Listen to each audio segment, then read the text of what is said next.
Shalom, salam damai dalam nama Tuhan kita Yesus Kristus.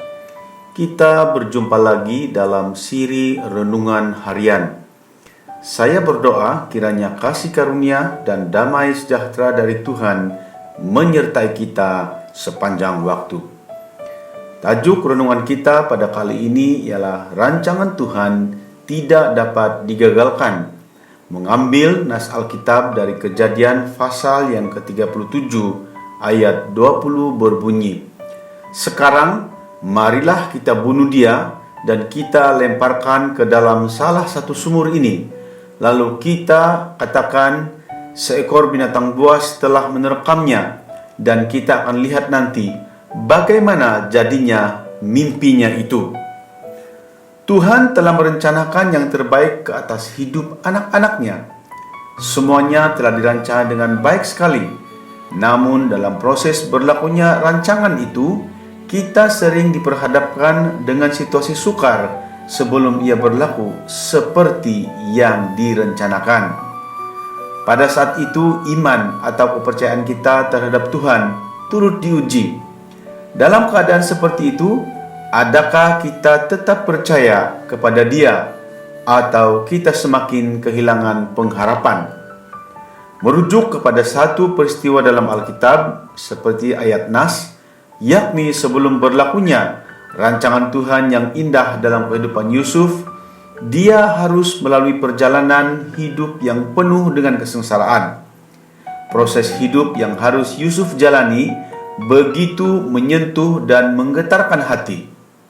Kalaulah kita berada di posisi Yusuf, ada kemungkinan kita tidak akan sanggup menjalaninya.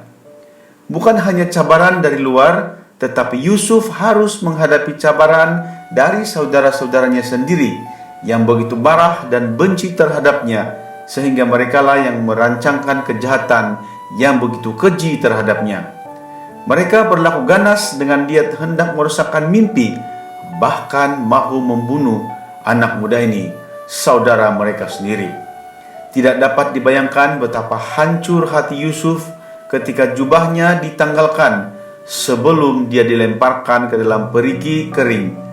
Lalu setelah itu dia diangkat ke atas dari dalam sumur itu, kemudian dijual kepada orang Ismail, itu dengan harga 20 shikal perak. Lalu Yusuf dibawa mereka ke Mesir, seperti yang direkodkan dalam Kejadian pasal 37 ayat 28. Secara logik akal manusia, Yusuf tidak ada peluang lagi untuk melihat rumahnya, apalagi bertemu semula dengan ayahnya. Kelihatannya segala harapan telah musnah setelah melihat jubahnya dilumuri darah kambing dengan tujuan untuk menipu ayahnya bahwa ia dibunuh oleh binatang buas. Dalam situasi ini, telah gagalkah rencana Tuhan atas hidup Yusuf?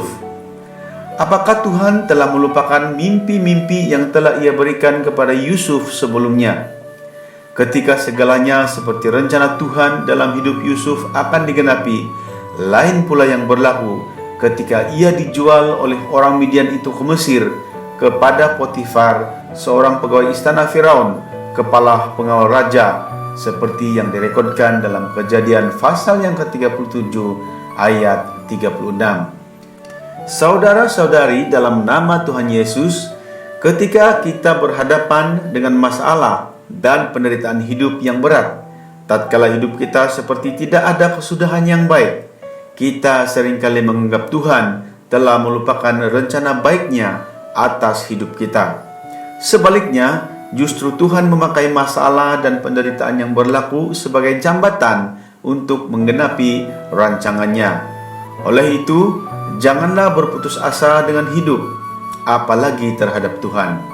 Pada waktu seperti tidak ada harapan lagi, kuatkanlah hatimu dan ikuti prosesnya dengan sikap hati yang benar, sebab Tuhan punya waktu yang terbaik untuk menggenapi rencananya.